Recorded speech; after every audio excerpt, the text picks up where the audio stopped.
On this episode of Made in America, I'm with Jason Howey, CEO of OK Industries. We're going to cover a wide range of topics, including how manufacturers adapt over 100 years to stay relevant and grow, what his top 3 things that keep him awake at night, all kinds of other interesting topics. Definitely stay tuned.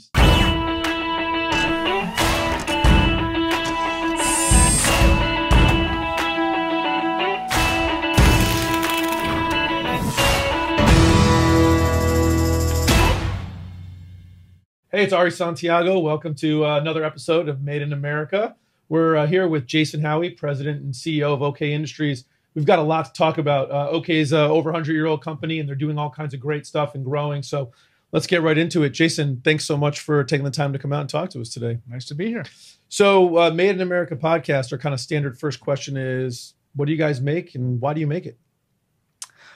We are a contract manufacturer, so we don't have a product of our own, but we make primarily metal components and assemblies for the medical device community, which is about 90% plus of our business. But we make parts that go into implantable pacemakers, parts that go into endoscopic surgical instruments and what have you. And a lot of stuff that we do, it saves lives every day. So very, very exciting. That is very cool. So why do you guys make those parts? I know I'm guessing back in 1911 when the company was started, you weren't making pacemaker implants. So maybe give us a little bit of the history of how you guys, where OK started and how we ended up where we are today in the medical device industry. So OK started actually out as Bijan Manufacturing 1911. It was just really a tool and die shop, and it was one of the larger ones on the East Coast. It employed almost 200 tool and die makers at one point. Obviously, technology has changed the needs for so many, but in 1968, it was bought by a plant superintendent at that time. His name was Edward Oliskowitz. As everybody knows, New Britain, New Britsky, very large Polish contingent. But there was still discrimination back in those days. So he actually changed his name to Edward OK. We like to say we're better than average, but that's where the name came from. And at that time, he also changed it from just tool and die to building for other companies and brought all production actually in-house in the metal stamping capabilities. Our first foray into medical device was in the late 1970s. We had 2 large companies actually approach us, one which it was acquired as the largest medical device company in the world today. But it's the thing about medical device industry, there's a tremendous amount of innovation and very, very complex components, difficult materials, tight tolerances, and ever-changing requirements. So there's a lot of excitement around it too. And so that gives you guys an opportunity to really drive some value because of the tight tolerances and the ever-changing parts and the needs. So you guys, are you doing some R&D to kind of help deliver those parts? Maybe explain to listeners where OK kind of falls in terms of that. Sure. We spend a lot of our own internal money as well as partnering with customers actually on research and development, because there's a lot of new products that are coming out and also new technologies. We have 3 dedicated prototype R&D labs now. One is focused purely on laser technologies, one that's on Swiss CNC technology, and the other one is kind of an aggregate of 5-axis machining, 3D printing, specialty grinding, and other applications, depending on the applications for our customers. Our best foray is when a customer is starting to think about a new device, and they've come up with some concepts, and they start working and partnering with OK in terms of how to best make these components and assemblies for their device that drives value, a value proposition for their product. So give us an example of some of the devices specifically that you guys make. So you mentioned pieces that go into a pacemaker. Right. What else? And what piece? I mean, So the part that everybody sees is actually the cases. So they're titanium case halves that are actually stamped out, very, very tight tolerance. On the inside, there's a bunch of electronics. Okay. And those electronics, like if you have an irregular heartbeat or if your heart stops, it basically goes in a defib. It gives you a zap. Okay. But the parts that we make are pretty critical. So one of the worst things that could happen is if there's a burr, which is kind of a hair type piece of material that's on the edge that shouldn't be there, that goes inside the pacemaker and it shorts out the circuitry, which basically makes the device useless. Right. So a person has it in there, they know they have an irregular heartbeat, the device doesn't work, and they die. Yeah, that's not good. That's the nature of the quality of the work that we have to do. Okay. And so the pieces that you guys make generally are going to be inside of my body. Well, I don't have a pacemaker, but if I did, we do make parts for implants, for kind of replacement parts, as well as for heart cardio applications. Sure. But I would say majority of the stuff that we're making is more instrumentation.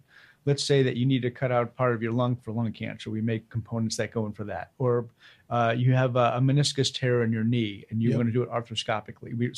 We make components of devices that go in that and fix your meniscus. Right. So not that would stay in there necessarily, but the tools that they would use to execute the surgery, to do the arthroscopic surgery, maybe the post-surgical stapling or something like that. Exactly. Actually, a lot of stapling is actually done internally as well. Okay. And the staple stay inside you. Oh, right. Well, they're the staple, but sure. And then we have some proprietary technology around cutting. So arthroscopic, endoscopic surgery, any type of minimally invasive surgery, you'll have 3 or 4 ports in your body rather than just kind of opening up your guts. Sure. And one of those ports is a camera, and then you have 2 or 3 other instruments down there where you're cutting or doing some type of surgery operation.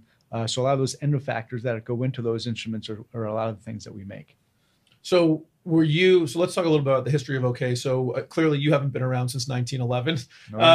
So let's talk a little bit about, how you got to be president and CEO, maybe the history of kind of the ownership. I mean, you had sort of mentioned about Bijan and then, Mr. OK bought it. So maybe talk about kind of post 1968 and the OK beginning. Okay. So OK began in 1968 and he grew the company quite a bit, and he sold in 1984. Okay. Sold out due to health issues, actually, to a holding company that was actually then bought by a British holding company. And then my father actually and 4 outside investors bought the company in 1990. Was your dad working there? How did he even know about OK? Like what? So someone who's maybe looking and saying, I want to get into manufacturing, he just went around and found a company? How did that work? No, well, he'd been in manufacturing pretty much his whole life. And we'd actually lived around the world, several different places. And the company that he was working for is actually based in Meriden, Connecticut. And they were a public company, New York Stock Exchange. They went for a leveraged buyout with the ownership team, and they got outbid by 2 Texas oil guys, and they wanted my dad to move to Texas. And my dad said, I'm not going to move to Texas.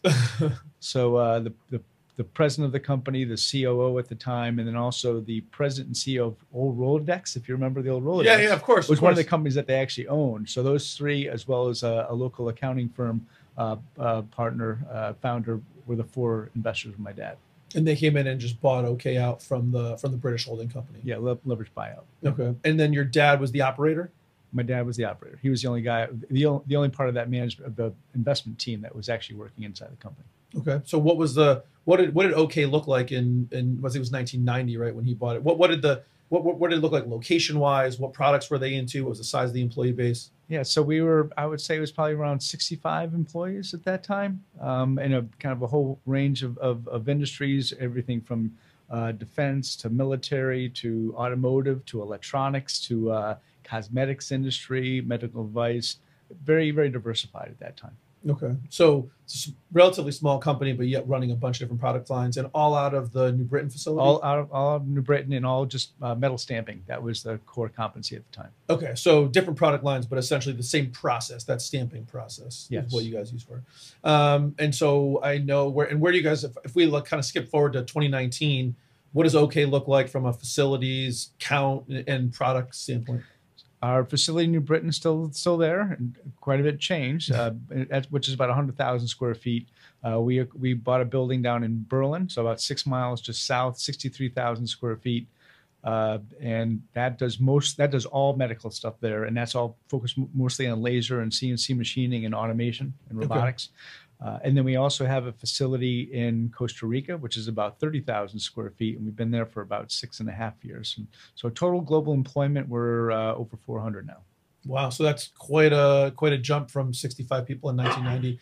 And you're obviously doing a lot more than stamping, because we talked about lasers, 5-axis, CNC, and all kinds of stuff. Are you still doing stamping in the New Britain facility? Okay. Absolutely. The pacemaker cans is an example. Those are all stamped. Okay, so stamping still has a role in today's manufacturing world. Sure, absolutely.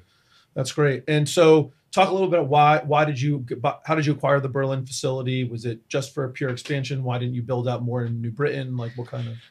Our facility in New Britain, you've been there. It was there before Route 9 was even there. So it's really, really landlocked. There was nowhere to go, and we needed more space because we were kind of busting at the seams. So we bought the Berlin facility because it was one that was most appropriate for the type of business that met our requirements. But it was quite a bit bigger at the time that we thought. It was previously owned by Bayer, the big German company. And they made some films. But it's turned out to be a wonderful location, wonderful building for us. It's really kind of grown into that and been able to build. And looks more like, I would say, what people think of the modern manufacturing environment, right? Kind of the white floors, everything's super clean over there. Well, you've actually done a lot of that in New Britain too, because you have to. You do, and I really retrofitted. And so let's talk just really briefly, because I think Connecticut has a long history, in defense, but also in military and gun manufacturing.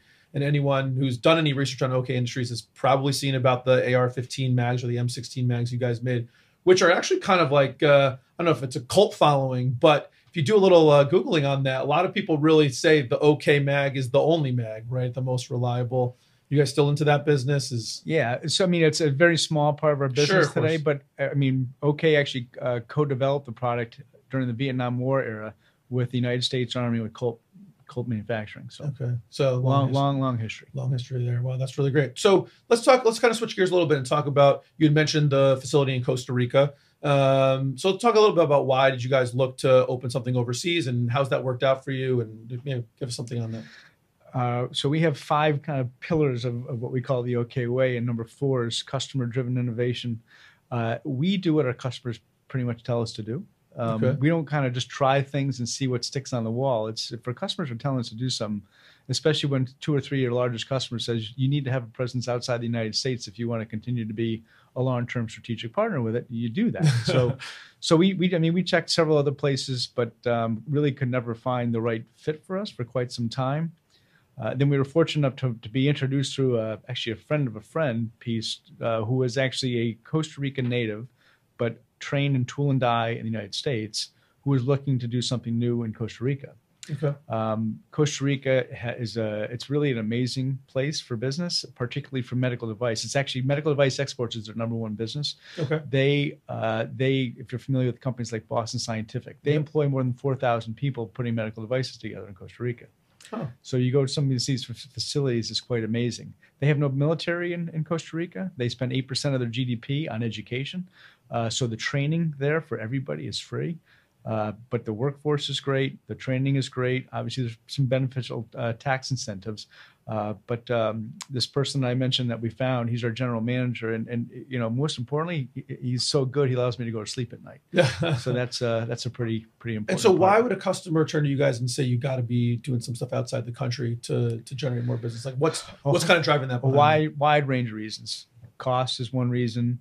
They want multiple locations from a business continuity strategy. They're looking for global reach. A lot of our customers have facilities in Costa Rica, Puerto Rico, and Dominican Republic, so they want lower shipping costs. It's a whole different. So you're looking at you're making a piece that's going to go then to another one of their facilities and kind of go into an assembly, and they want your production to be closer to where they are. Exactly. So it's kind of like the classic story, right? But you want to be close to your customer. If your customer is somewhere, you need to kind of be where they are. Exactly. And so has that been where has the growth in OK been? If you look at kind of the facility, how much are we doing in Connecticut? How much are we doing overseas? Is it complementary, competitive? It's all complementary. Okay. It's since we've begun, obviously people get nervous about opening a facility in a low-cost country, but we both benefited from it. So we've actually gained customers because of our presence down in Costa Rica. And most of the stuff that we're doing in Costa Rica is shipped to a couple of existing customers in the Caribbean, or it stays in country. Okay. But for example, we don't do any metal stamping in Costa Rica, but we do metal stamping applications here that we ship down to Costa Rica. So it's really turned out to be a win-win. And so so for people in Connecticut that are listening to this, there's nothing to be afraid of when a company is going to be expanding, right? If we're going to be expanding in part of the global economy, we have to look to expand globally and really make that work. Don't go into it blind. You'll get in trouble. Yeah. So let's talk about that. Actually, I think as people go to expand, I'm going to venture to say that some lessons have been learned along the way. What's something about kind of the expansion that you didn't anticipate that you've learned and have really implemented that's made that better or work better? With Costa Rica, all your customers say they want to be somewhere. So you get down there and you go, okay, where's the orders? And it takes them forever to get you the orders. So I would say it probably took us quite a bit longer than we anticipated to get up and running. But now we have, of our 400 plus workforce, we have about 100 in Costa Rica. So it really in the past couple of years, it's really finally kind of taken off.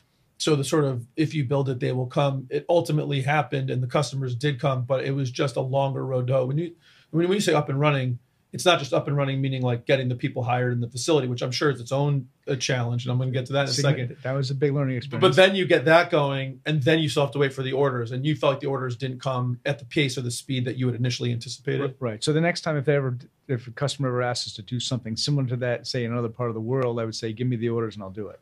Okay. I think I think it would reverse that. Okay, yeah. If we have this on the video, we can pop up lesson number 1: get the orders first. If you can do it, it's always a great strategy. Get the commitment. Absolutely. That's great. And talk about doing. I guess sort of my question would be, if I'm looking to go to Costa Rica, how did the language barrier impact or not impact? Right. And obviously, Costa Rica is a Spanish-speaking country. I know English is the language of business. No problems. Basically zeros. I mean, it's actually. As of 2 years ago, everybody who graduates from high school in Costa Rica is speaking English. Okay. So the younger people are absolutely speaking it. But in the world of medical device and manufacturing down there, almost everybody speaks it. So your Spanish is as good as it was before you started, which is to say not zero. Good. Yeah, not at all. Which is basically zero. Yeah. And so how often do you fly down there? How often do you have them come up here? Like, what's kind of the communication? Because not to get too deep into this, we'll get there, but you had touched on the OK way. I'm certainly going to ask about that. And I know that, culture and engaging with, your employees and making them feel at home. I mean, anyone that follows you guys on Facebook or LinkedIn, and certainly anyone that's ever been to the organization, knows how much you guys are welcoming to new employees. And you send out, whenever someone gets hired, they get a picture sent out to the whole entire company, talks about what they do, which I think is unique and awesome and really helps people feel at home. How do you extend that? Now you've got facilities that I think are under 7 miles away from each other. That's one challenge when you have two in the same state within easy driving distance. And then you've got one that's thousands of miles away where their native language is different. How do you bring the OK way to Costa Rica? Do you, or did you do something different? It was actually, it's easier to create the culture you want from the ground up rather than changing a 100-year-old culture. Fair enough. So it's actually that's been easy. It hasn't really. Absolutely. I go down about once a quarter, okay. But I'm in correspondence with the management team. They're almost daily via email. We send an awful lot of people down to Costa Rica. I mean, there's probably at least once a month someone's going down there, and then we also do a lot of cross training. We'll have a lot of people in engineering and tooling, even from administrative and engineering perspective. They'll come up, and some people spend 2 months up here. Just learning what we're doing and bringing that back. But there's a lot of project management. Like we're doing actually a lot of projects now where we're making some parts. Our Costa Rica facility is making some, and we're putting them together. So they're really kind of ingrained in that. But so I just want to clarify. So there's projects where there's parts coming from all the different facilities working together to generate one output. So a customer orders something, and it's this part's made in the Costa Rica facility, this part potentially in Berlin or New Britain or processed or what have you, and then it goes out to the customer. So true teamwork across the facilities. Absolutely. Leveraging what everybody can do for the best value proposition for the customer. And so is it important in your view to have all that cross training? I mean, has that been critical to the success of the Costa Rican operation? Yeah, but it's more important that people build relationships. Yeah. In terms of just getting to know people, so that when they're face to face and they go out and they have a dinner together or whatever, and then they start working on the real tough stuff of the business side, they know each other, and that just makes things a lot easier. Yeah, at the end of the day, business is all about people. If we don't know each other and we're not there, it's going to be a real challenge. Let's see what else we wanted to talk about. So let's talk a little bit some more about how you develop your guys' customer relationships and how that has changed. So you came into the business, you've had customers. Have the customers changed a lot over the last 20 years? It's been growth in the same customer base. I would say that it's changed, certainly shifted towards more medical device customers. But I think our key has always been partnering at the very early part of a program. I mean, we're very engineering driven. People knows that our engineering know-how really makes us stand out. So they want to get us involved very early for the value of the product.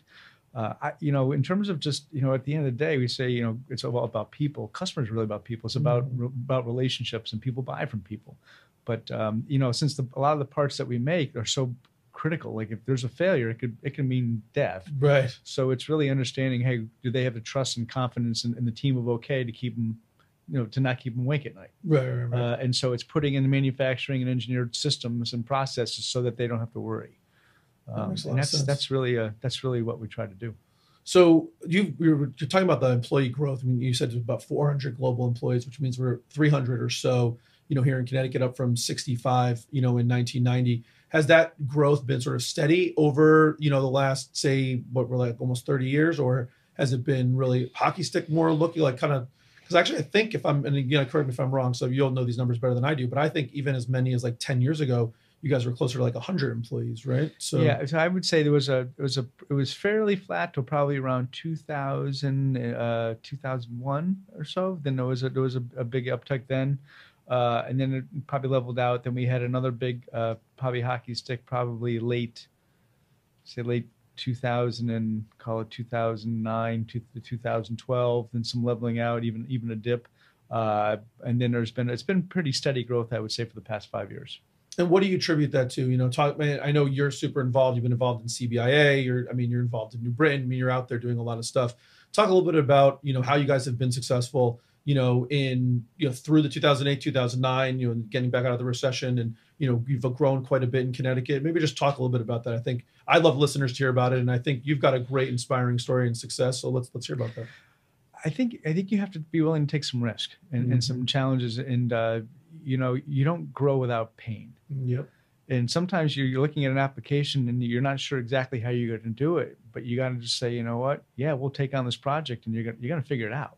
Right. And it's pain, but from a team perspective, there's nothing more gratifying, I think, than when you get a bunch of people together working on a very complex technical issue, and even through months and months of time, and you get there and it works. And then all of a sudden, the whole team has really grown their capacity and their engineering know-how that they can apply to other projects as well. But I think, where we were just really stamping, and then we just started getting into, we organically went into machining.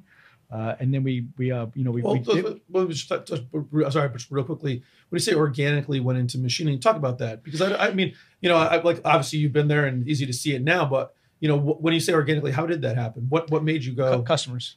Yeah, everything's customer driven. Sure. And just we saw applications, especially where we were going to take some, we really started where we were making some stamped components where people were saying, hey, they're all machined, or maybe they're all casting or whatever. And then, so different processes. And we were able to add a lot of value, what we call our 80% stamping solution, where, maybe we'll stamp the part out to that, where 80% of the features are on the part, but it has some features that you can't stamp, you have to machine it. Sure. And then we would actually machine those features actually into the stamp component, which is a big value prop. It's a lot cheaper than a fully machined part. Looking at a secondary process where you go, hey, we can stamp it, and then instead of shipping it to someone else or shipping it back to you, we'll just finish the whole thing out. Exactly. And get it to here. So when you say talking to the customers, and I think that's so important, when I think about sort of, in my world, in my business, and what I do, it's the same thing, right? What are the customers' needs? How can we serve those needs better? And that's just a business truism across everything, right? It doesn't matter whether you're selling people food, clothes, doing machine parts, or IT services. No question. It's all about what does the customer need. So let's just dig into that a little bit. How do you figure out the customer needs and to fill those needs? I think it's going to be a pretty straightforward answer. So, but I spent quite a bit of my time in sales even before coming to OK, and I had a British sales mentor, and he said 2 words of advice. Number 1 is the office is not your friend, so you always got to be in front of the customer. And number 2, he said, shut the blankety blank up. Right. And so it's really about asking questions and understanding what their issues, concerns are, their needs are, and just digging deeper. It's the old, you have 2 ears, 1 mouth. You should use them at least in that proportion. Absolutely. So getting in front of customers, listening to customers, trying to hear what their problems are, solving their problems, that gives you the confidence to then go into another line of business. And then that goes to the next adjacent thing and the next adjacent thing. And the next thing you're 400 global employees. Yeah. Especially if you're hearing the same message from multiple customers, then you got something, then that there's a need that's being unmet that they're looking for. So there's a pitfall that I think I've seen businesses fall into. It's something I fell into once upon a time, which is there's difference between what customers want or tell you they want and what they're willing to pay for. Right. Sometimes that's true. So how do you kind of separate the wheat from the chaff as it is like kind of in that mold, right? How do you prevent yourself from going down a fool's errand and not getting it? Or is that just part of the risk? Sometimes you don't make it and sometimes you do. Well, I'll give you an example. Probably about, I'm going to say 12, 13 years ago, we were making some metal stamp components that we would then ship out to someone who would put a kind of grind and edge on for a surgical blade. And the customer said, we're paying too much money for this, and the quality is not very good. A blade in surgery is how much pressure do you have to push against that blade to cut through a certain tissue? And it was around 3.5 pounds. And so we looked around. We couldn't find anybody else to do it cheaper or better. So we just said, you know what? There's enough demand. We're gonna do this ourselves. And we knew how much we were paying because we were subcontracting it out. So we designed, developed, and built our own surgical blade grinding machines that we have that are like nowhere else in the world. And not only is it in-house capability and been able to grow our business by doing that, but we took the cut force from a 3.5 pounds down to less than 0.5 pound. So it's just the quality is much better. So you can, yeah. So is that a measure of quality? A higher quality blade is going to be able to cut with less force. Absolutely. And how does the less force? I mean, it's going to get pretty nerdy, but I am interested, so I'm just going to ask the question anyway. But why is the less force important? Like, what? Just is it because I can, as a surgeon or whatever, I can be much more precise when I don't have to push as hard? Is it just for surgeons' arms? We don't want to make them tired. Well, it's to an extreme. Would you rather have someone rip you open or cut you open? I'm going to go cut probably, Exactly. or I'd how it stay closed is option one. But if I have to be open, exactly, you want a clean cut. It's just like what happens when you're trying to cut some vegetables and you're using a dull blade. That's right. It's exact same thing. Right. And so that was an example of you were in the middle of the supply chain. You saw it, and here's an opportunity. And the risk is, are we going to take the time? Because I'm sure. I think people don't always realize, and even some business owners, especially people that haven't started it from the beginning, don't understand the risk that you have to take, right? No risk, no reward. Everyone's heard that, but people want a sure thing before they take a step, and there is no such thing as a sure thing. But when you find something, you decided to take the step. Especially when the customer's saying, hey, have you guys thought about this? Right. That's kind of like, and then we say, and sometimes you get them to actually even co-invest with you. And we've been fortunate to do that sometimes, but sometimes not. Like, you know what, you're on the right tracks, but we'll, if you're able to figure it out, we'll definitely do this with you. So, is that a handshake commitment or like a firm? Sometimes it's a handshake commitment. That goes back to relationships, right? Doing business with people that you trust, that you can do that and they'll deliver for you. But even like in our stamping, about 15 years ago, we actually, most of our stamping presses were 100. Our largest press was a 200-ton press. We went on and bought something that was twice as large, 400-ton press, more than $1 million investment, without a job for it. Only because we said we knew that there was some capabilities and some applications that we're seeing that we were missing on, and very, very quickly we bought it without orders, and we were able to fill it, pretty quickly. So now that's scary. To be fair, they haven't all hit that, but we hope to win more than what we lose. Yeah, listen, I think anyone who thinks they're going to get into anything in life, business is no exception, and bat 1,000 or have 100% success rate. Fools. I mean, that's just a fool's errand to try and make that happen. And I think you're setting yourself up for failure. Yeah. But the goal is to win more than you lose. Absolutely. If the wins are big enough, they cover up a lot of losses. Yeah. Yeah. I mean, and you probably know that the most successful companies are the ones that fail the most. Yes, absolutely. Yeah. So fail fast and then double down fast and go down and learn from it. Yeah, that's great. Let's talk a little bit about kind of the culture. I want to get back to the OK way a little bit. Culture is such a big buzzword in business, nowadays. And I think, sometimes the things have been around and they've always been true. They just get a new name and people like to think that they're new, and then it's like the cloud, but different topic. But we talk about kind of culture, talk about the OK way, how you guys developed it. Is it something you came up with? How do you see the OK way and culture connecting to results for your customers? That's the whole key, is you have to link it to customers. So, really the two big questions any leader of a company should really want to know is, why would someone want to come work for me? Yep. And why would someone want to buy from me? Those two things are pretty key. Yeah, I would say so. And then why me versus somebody else? Okay. Why would someone want to work for me? In both of those questions. But culture is one of those things that's so hard to determine, measure success. Right. It's so hard to understand what it really is, because people do it differently, and it's one of the hardest things to do as a culture project. Yep. As you probably know. So how what do you especially when you're starting with a company that's 100 years old. Sure. Yeah.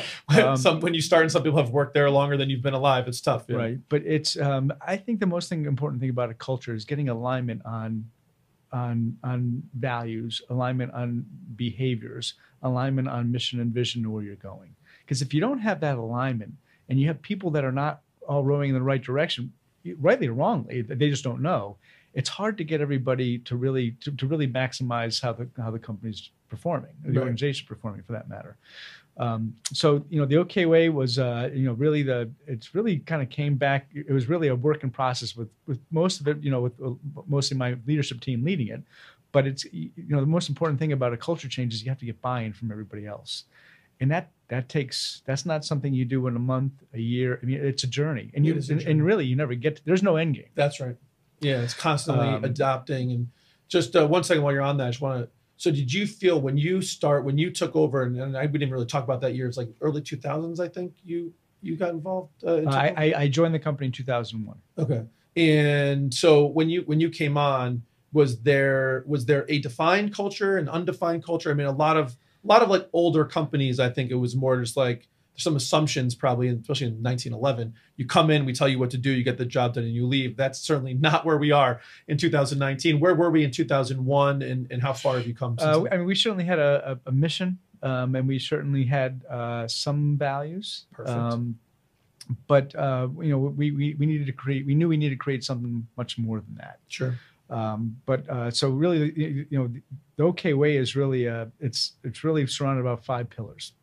And the most important thing in our business is talent, which is most people say in any business, but the best team wins. Yep. I'm a huge Patriots fan, big Belichick, and I look what he does, and it's just if you get so pillar number 1 is all about how do we recruit, hire, onboard, and train, develop, and promote the best employees. Yep. So we've spent an awful lot of money, everything from behavioral testing to people coming in to internal training to scholarship funds that we've set up at CCSU and everything. How do we get the best people?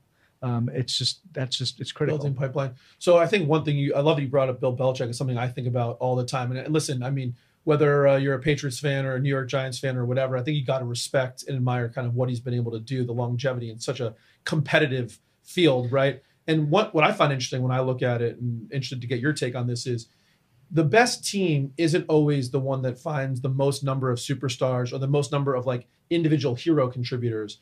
It's the team that's got all the pieces and the players who are willing to do their role and do that role to success and really to a high level. And those individual performers ultimately result in the best ultimate outcome. And I think that's an issue that I see with people just focusing on the hero hires and thinking, oh, if I just get this one guy or this one gal, it's going to work out. And that's not, I don't think, how it works. Yeah, well, I mean, like from Belichick's standpoint, it's do your job. Do your job. Right. So pillar number 2 is what we call customer-focused collaboration. And that's really about how do we work together? Mm-hmm. So if you have the best people, but you don't work well together, you're losing. And you're losing substantially. Yeah. But if you have the best people and you're working effectively together, that's 1 + 1 = 3. Yep. In our book. Yeah, I agree. And that's that pillar number 2 is probably where I spend the most of my time together, is how do we more effectively work together. And it's the pillar 2, I'm sorry, collaboration with customers. It's customer focused collaboration, but it's understanding how everybody interacts impacts the customer. I got you. Because everybody's there to serve customers. That's period. right. Yeah. And sometimes people are internal customers, but even though you're servicing internal customers, you're doing it ultimately for the end customer. That's right. And so the more people broadly take a look at their role within the organization about how they actually impact the customer, the more aware they are to make change and to work more effectively with others. Yeah, that's awesome. And on that topic, do you have a strategy that you found that works particularly well, helping everyone see how their role impacts the end? It's something we spend a lot of time here, like trying to work on with our employees is, one of the things they hear me say all the time is, everyone here plays a vital role. We have no position at IT Direct where it's like, that doesn't really matter. And I don't care whether you're kind of in, purchasing, shipping, and receiving, or you're managing our biggest account. Everybody, without any piece, the whole thing falls apart. How do you talk about that? How do you get your people to see that? So we've done a lot. I as an example, I personally sat down with 60 employees. 60. So 5 to 6 people in every meeting, 10 meetings earlier this year, and really said, what is preventing us from really taking this to the next level? And so we identified pretty much 5 kind of key things. Really leadership behaviors in terms of what they actually want out of our senior leadership team and supervisors, even lead people on the floor. There's in every organization and in life, you have fear of blame and judgment and criticism. Yeah. So we've come up with basically a new, I call it kind of changing the neurosystems of people, but how do you come up with a blameless problem-solving culture? Yeah. And we call it SMART is the acronym. SMART, you said? SMART, yes. That's an acronym for how we actually approach problems. Then we have project management. How do we actually work more effectively, especially on a new project with a customer? How do we do that? So we've actually developed a procedure specifically to do that. In terms of really clear definitions of roles and responsibilities, we find is always a key benefit. Knowing what you're supposed to do, what your expectations are. Yep. And when. Yeah, that's awesome. And then what we call the grit and grease exercise. So we have as a pictorial of pillar number 2, we have a center gear with the customer, and then we have gears that surround the customer of all the other departments. So everybody has to understand. Turns. That's actually a really good visualization. Right. Gears that interlink, that every gear turns. So if that one department, even if it's in, say, shipping and receiving, is not turning, everybody else stops, so we don't service the customer. So we have a process where people look, when people are frustrated or they're angry or whatever, we don't believe that people want to do a bad job, and we don't believe that people want to frustrate others. Right. So, rather than bitch and complain about it, we say, be curious. Why is this a problem? Why am I and what are you going to do about it rather than complain about it? So it's kind of like it's an 8D process. So what's the frustration? What's the issue? What's the impact? What's the impact on the organization? Yep. And then collaboratively, what are we going to do so that it gets better? And sometimes it's just better understanding. Yep. Sometimes we've had some really big gains where, a person didn't even know what the impact they were having downstream was, and they made a very, very significant, insignificant change, but the benefit was enormous. Massive. Yeah. But then what you do is you share those successes. Yes. Because when people see that it's working and they're seeing the opportunities, it begins to steamroll. And we've also implemented an idea program. So, and we measure every department. How many new ideas do they get to, have us work smarter? Challenge race to the top. I like it. Yes, by individual and by department. So which is fun. That's great. Yeah, and I want to get onto the next pillars, but I just one thing I know on your LinkedIn, one of the things you talked about. I'm going to say it wrong, but I'll say how we say it, which is seek to understand before being understood. And I think that's so critical to what you talked about. Approach things. Try and turn your anger, your questioning, your disappointment into curiosity. What happened? Why did it happen? How can we do it better? And that all starts with seeking to understand what happened before being understood. Right. And I don't know if we'll get a chance to walk around a little later, but when I saw that on your thing, it. Oh, you saw it, yeah. It, it's pretty. I think that's just so important in terms of having. If you can get that, and I'm just really inspired by what you're talking about, just how to really drive that culture. That gears thing is going to be stuck in my head now. I got to get a picture of that on our wall here. But it's just so instructive. And I think going in there with assuming positive intent, right? Like assuming that the person is trying to do a good job. Sure, they made a mistake. We all make mistakes. But let's seek to understand why they did it. How can we help them and approach it with curiosity? Right. That's amazing. So if you take a look at it, if there's a mistake and then they're judged, criticized, blamed, whatever, what happens the next time? Hide. They hide it, which costs you even more. Yeah. So I guess just to sum up, pillar number 2, I'll awesome. Quote one of my supervisors. They say pillar number 2 has the highest ROI because it doesn't cost anything, but the output, the impact can be the most significant. Enormous. Yeah. And that's one of those that totally that. But so you can't really measure it. But it's true. But I think you see it, and this will be my take on it, is I think over time you see it in the aggregate. It goes to where people go and sort of answering the question I'm asking, right, is like, well, what is the quote secret that helps OK grow? How does OK retain profitability? How do you do all this stuff? And I think it's hard to point to the tangible, but I think the culture, ultimately, when you look back, that's part of the secret sauce, man. Having those people, having them be committed, because to your point, ideas are free, but hugely valuable, right? That's awesome. So what's else? What else? We have pillar 2. But pillar 3 is customer partnerships. So we kind of hit on this earlier in terms of how we actually partner with customers really, really early on. And it's really defining who your target customer base are. We don't, strategy is just as much about what you don't do than what you do. Absolutely. So, what customers are you going after? And, we don't have a whole lot of customers, but the customers that we do have, we do a lot of business with. Right. And that's what we prefer. So that's really that strategy is how do we get to that strategic level with a lot of these core customers in our market segment. Which probably also helps deepen relationships, right? If you've got 1,000 customers it's very, very difficult to have deep relationships because you just don't literally have the time to engage them at a deep level. But if you can shrink to more high value customers and really get in there and become a real business partner with them, you can do a lot more and grow with them. And it actually, and both sides benefit, because there's actually margin improvement on both sides because you just know how to work together on stuff, and it just makes things easier. Yeah, shortcuts times, improves communication, less errors. That's awesome. So pillar 4?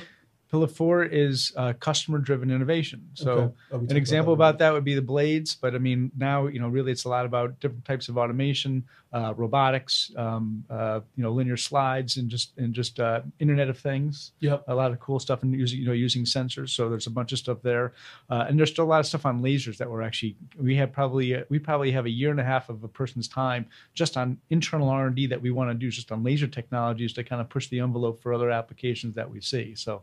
And that's kind of using it as fill-in right now, but it's really, really cool technology. Really cool technology. It's amazing. Lasers have been around in manufacturing for quite some time. It's awesome. We're still finding kind of new things and how to work that. So I just want to, before we get off of this, I just want to talk about customer-driven innovation in a way to make sure that I think how you mean it, and I think how people need to look at it.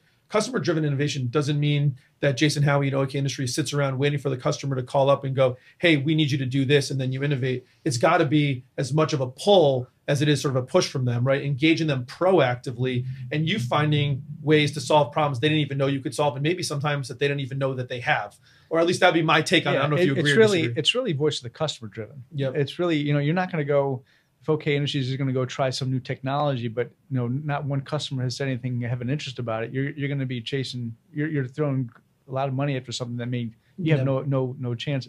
You're improving your return on investment if you know that you've got a customer base that's looking for some other technology from you, or move up, to vertically integrate upstream. That just makes sense.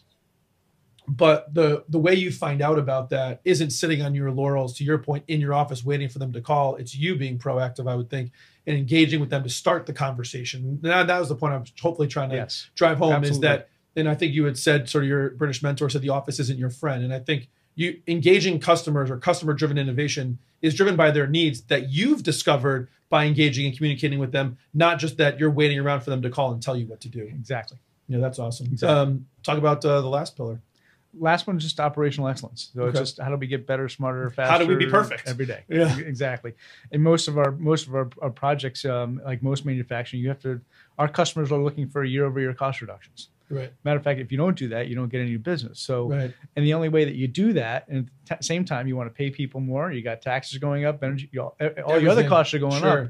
The only way to make sure that the two ends don't meet is just you got to be proactive in how you're going to work smarter.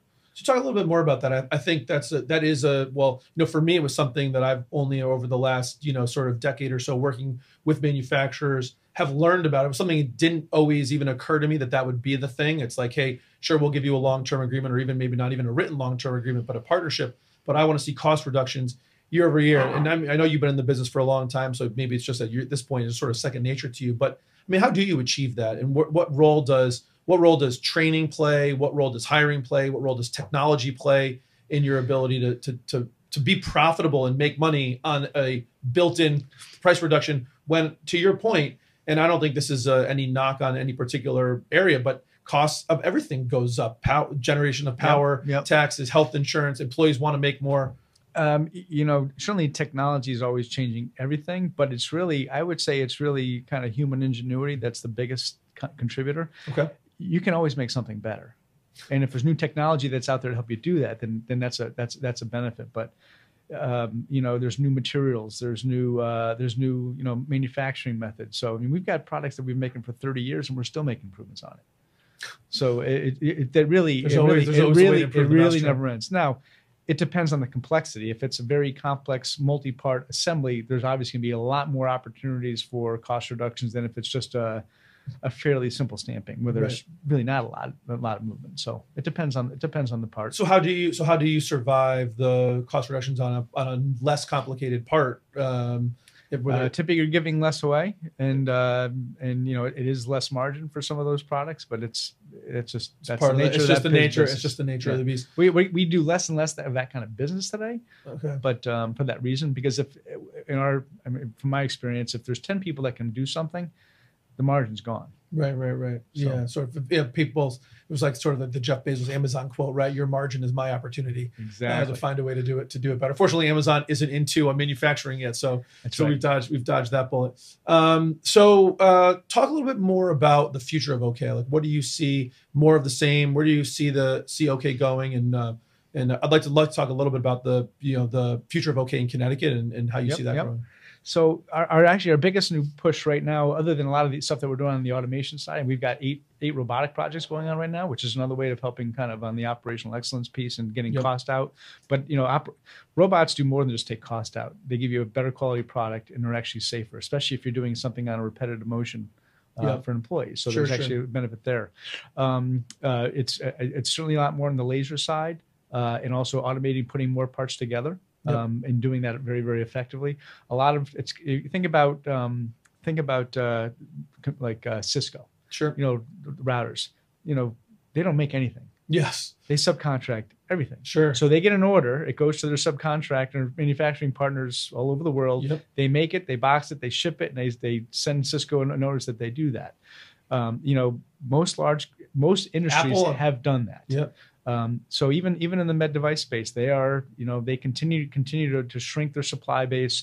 They want fewer but larger companies that are doing more subsystems like that. So that is a key part of our strategy. So verticalizing in a particular area in the medical device field, so you guys going upwards. Yeah. Okay. So one of our newest initiatives is we brought on a person that lead our plastics initiative.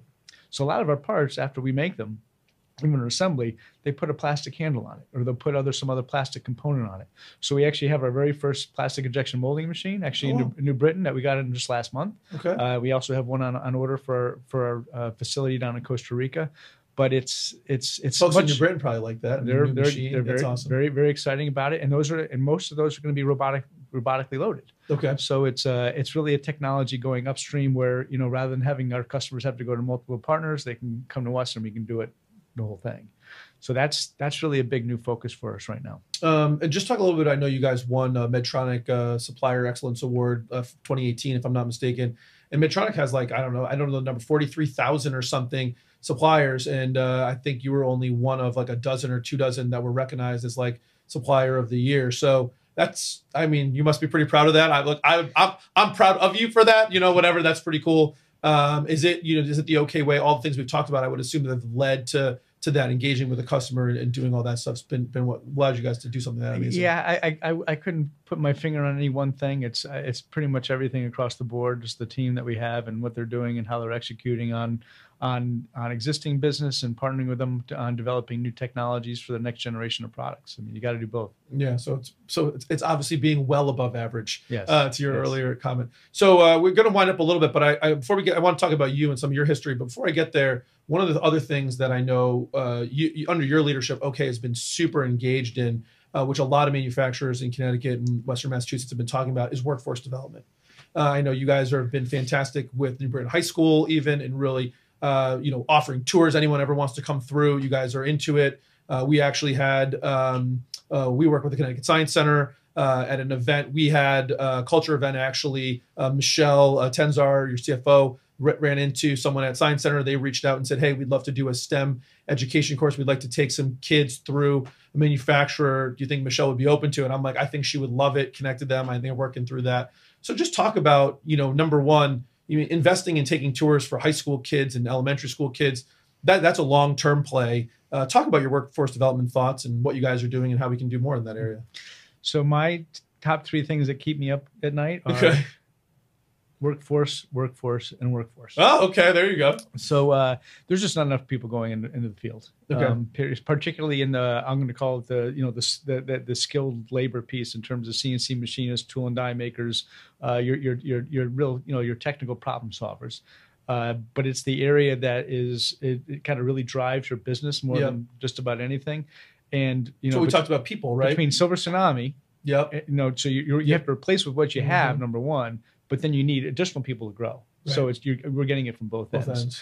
I'll give you an example. We have a employee referral program. So if someone recommends a new employee, they come and they stay at OK for at least 6 months, they get $1,000 bonus. That does not stink. Right. Well, so if someone knows and recommends a tool and die maker that comes to work at OK and they stay for at least 6 months, we'll give you a $5,000 bonus. That's even better. Guess how many referrals we've had in the past 3 years? I'm going to guess it's a low. One. There's not that many out there. So, and you think that's not a function of people not wanting to do it? It's a function of just you can't refer what you don't have. It's supply and demand. Yeah, pure. Yeah. So, we're actually doubling down on our apprenticeship program. We've got 4 apprentices right now. We basically took our very best tool and die maker. 50% of his time is all training, and we also actually hired a training coordinator. So we're actually having to add overhead because we have no choice. Right. And we are doing a lot of. How does someone, just real quickly, if someone wanted to be an apprentice or was interested in getting involved in that, what is the background someone needs to get into an apprenticeship program? How would they even start doing that? Most people are promoting it and they're looking for it. But the thing is that people need to say, are they the right fit for it? Okay. So one of the first things we do is we actually give a mechanical aptitude test. Okay. So those people that used to like to take their bike or their lawnmower apart and then put it back together just because they thought it was fun. That's a good tool and die maker. That is a person who'll be great at manufacturing. Apparently, if I want a new gig, I could be because that was my thing. Yeah. I didn't always have to be able to put it back together. So yeah, but that's really just you're problem solving. Yeah, and totally. It's hands on and very mechanically oriented. Yep. So that's a key requirement, and also just certain behaviors, ability to learn. Sure. Some of the other kind of core competencies. But have you been finding success there? And do people that go into the apprenticeship program, have they generally been working at OK in like an assembly or an other role and moved over, or they've come in just for apprenticeship? Like, how does that both? We've had both actually. Okay. We've had some people in our finishing assembly, which is they showed a tremendous amount of mechanical aptitude. They passed all the tests. They say this is what they want to do, and they're willing to invest in the company and in themselves to do that. So, someone who's looking to be a tool and die maker and get into that program, what kind of a career does that look like? I mean, is this something that really is a well-paying job that's interesting? Talk a little bit about that. Your top tool and die makers are making north of $40 an hour. Okay. So with it's certainly a 6-figure income. Wow, I'd say that's a pretty good. That's a pretty good job. With no college debt. With no college debt, and we talked about that a little bit. Actually, I want to get back to that, but the no college debt's big, right? I mean, for those of us that were fortunate enough to be at a time when parents could afford to pay for college, and then getting out there and not having college debt, that's a big deal. And so, a good paying job without having to essentially buy a little house by paying off college debt before you get your life started. That's pretty awesome. Just want to go back to something you talked about, robotics, and I know technology and robotics, IoT, and all that is coming into manufacturing. And I think there's some people that are a little scared going, are these great manufacturing jobs going to be here, or are the computers going to steal them all away from us? Talk about your thoughts of that. And where do you see the future of manufacturing labor complementing or being disrupted by, automation and robotics and that type of stuff? How do you see that in the future? I mean, really, the robotics is going at stuff that either help people do their job better, or it's replacing something that's mundane and redundant. Right. That's low wage jobs. But the more robots you have, you actually need more higher skilled people because they need to develop, program, and tool it. Exactly. Yeah, I think that's great. It's just good to hear from somebody who's in this position to understand really what that future looks like. And a lot of talk that we're hearing out there is about like cobots, right? So it's really not a robot that does everything. It's a cobot. It's a robot that, to your point, maybe talk about that. Here's a perfect example. I mean, we have probably 8 or 9 cobots right now. Okay. But I'll give you an example of one. One replaced basically a person who was on a paint line that was holding a vacuum to dry it. And all the person would do is kind of wave the vacuum hoses around the part. Okay. Well, repetitive stress injury much? Well, that, and it's just boring to sit or stand and do that. So, you collab a robot that does that. It's everybody wins. I mean, and that was just very easy, very quick to implement. And so what we're looking at is an opportunity, not to put words in your mouth, but an opportunity to really improve the output, improve like what you guys are able to sell. And that's really going to create more higher paying jobs, which is just going to boost the need in manufacturing and the workforce development pipeline. But even stuff like laser marking, you're taking a part, you're putting it in a machine. The laser usually does marketing, maybe a company name or something on it, and it could be 30 seconds to a minute before it's done, and then you take it off and put the next one. Right. So the person's spending most of the time just kind of sitting there watching a laser. That's just not value adding. Yeah. So that's another good application for a cobot. Where do you see that either private industry or government should be putting more money into workforce development? Or should they? It's very I think broken. yeah. I think the workforce, particularly in Connecticut, is tremendously broken. It's incredibly fragmented. Most of it's being mandated by how and what populations can be serviced by the money that's coming down from the feds. Got it. And states just aren't investing a lot of money. At least Connecticut's not. 16 other states are investing a lot. As an example, Rhode Island actually has a war chest, they're smaller than we are, of $70 million for workforce development. And it's all employer driven. So think about it. Its employer is the partner and it's really the customer for the workforce side. Yeah. Going back to your whole thing about know the customer. You know, they're actually driving in terms of here's the skill sets that we need, because it changes all the time. Absolutely. And you have to be that dynamic. So, you know, it's there's a lot of talk in Connecticut. What it needs is leadership. Do you think the manufacturing czar that's starting is going to help that? Having somebody at a high level that can actually hopefully be more nimble? Do you have hope that'll help us? I think it's going to depend a lot of who the person is and how they actually get it done. But you know, a lot of people ask me about the manufacturing czar, but that came out of everybody's frustration about how fragmented it is, and whether that's the right solution or not is yet to be seen. I think it really depends on how it shapes and who actually fills the role. But you know, we've had more commissions and more discussions about workforce, and it's all talk, no action, and that's not good. I mean, I personally, I'm done with commissions. That's right. I can't do them anymore. That's right. Because there's been too many times I spend all my time. Everybody comes up with great ideas, and then nothing ever happens. Right. We need to move from idea making to action. You know, and what you start out with may not be something. Might be perfect, but you got to do something. Well, this goes back to the whole R&D conversation, right? Like do something, fail fast, fix it, and move on again. Exactly. So just before we get to wrap up, I just want to talk a little bit about you and you're amazingly engaged, you know, in the community, the New Britain the Foundation for Greater New Britain. You know, you guys support like the YMCA and the YWCA. I know your dad was big time involved in ending homelessness project. I think the Howey House. I'm not sure if that's still around. Just talk about your community involvement. What inspired you to get involved in the community, and why do you continue to do it? I mean, you've got 4 kids and a family and a business to run, and so you got a lot of demands on your time. What's inspired you to get involved in the community? I think it probably really all stemmed from my grandfather on my dad's side. And they always said you get what you give. And so it's really into who much is given, much is expected. And so I think that's just been passed on, and that's an expectation, and it's just the right thing to do. Yeah. That's great. Just just really briefly, your dad bought the company, you came in. There's a lot of companies that look different ways of transitioning. Just briefly, maybe talk about how that transition worked out. I know you weren't in manufacturing before you went to OK. So how did that work out? How did the employees take it? What was your learning curve? My dad was one of the types of guys that was extra hard on you rather than making it easy for you. Sure. Because you didn't want anybody else to think that you're getting the easy road. And I think that was very healthy. It worked. Frustrating in ways. But he let me do things. He let me fail and learn from that in a very healthy way.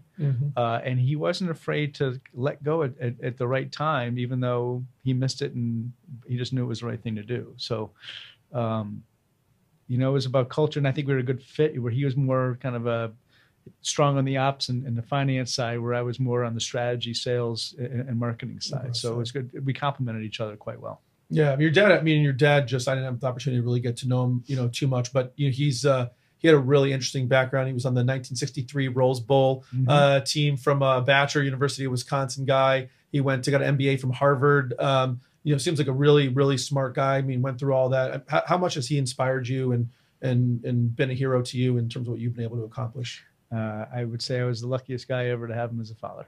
That's awesome. So I can't say more succinctly than that. Yeah, that's great. All right, well, we're gonna go to the rapid fire round of questions we have at the end. So a little hot take stuff.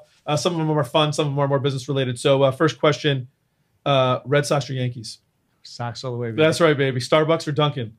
Starbucks. Staycation or exotic destination? Exotic destination. iPhone or Android? iPhone. Prefer to have a sports car or an SUV? Not a big car guy, so I guess I'll go with the SUV. SUV. If you could do anything else, as a profession other than what you do, what would it be? Navy SEAL. Navy SEAL. What's your favorite business book of all time? Good to Great. If you, what's one thing you learned early in your career that you feel helped propel you to success? Understanding people. And last question is, What's something that you learned later in your career or later in life that you wish you had learned earlier?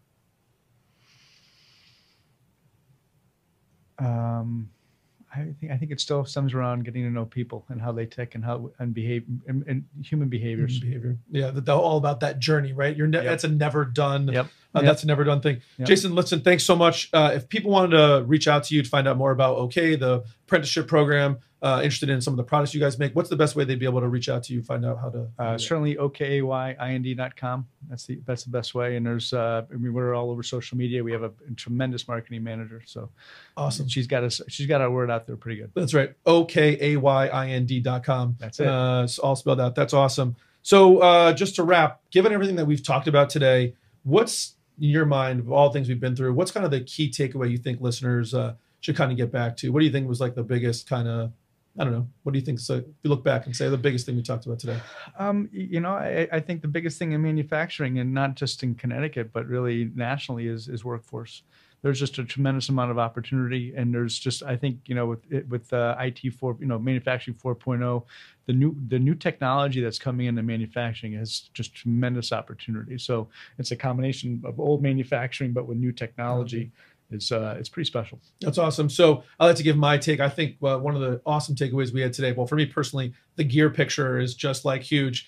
But I think you talked about blameless culture and kind of your SMART acronym and how to develop that blameless culture. I think, man, people want to have a tremendously successful business.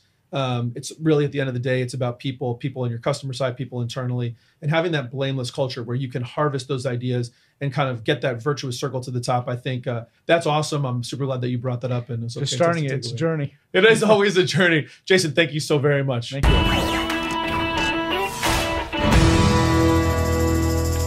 As always, thanks so much for tuning in. I definitely want your feedback and hope you subscribe. But what I want the most is to build a community where we learn and grow with each other. I hope you're getting a lot of value out of the time we're spending together. Thanks so much for listening. I'll see you next time.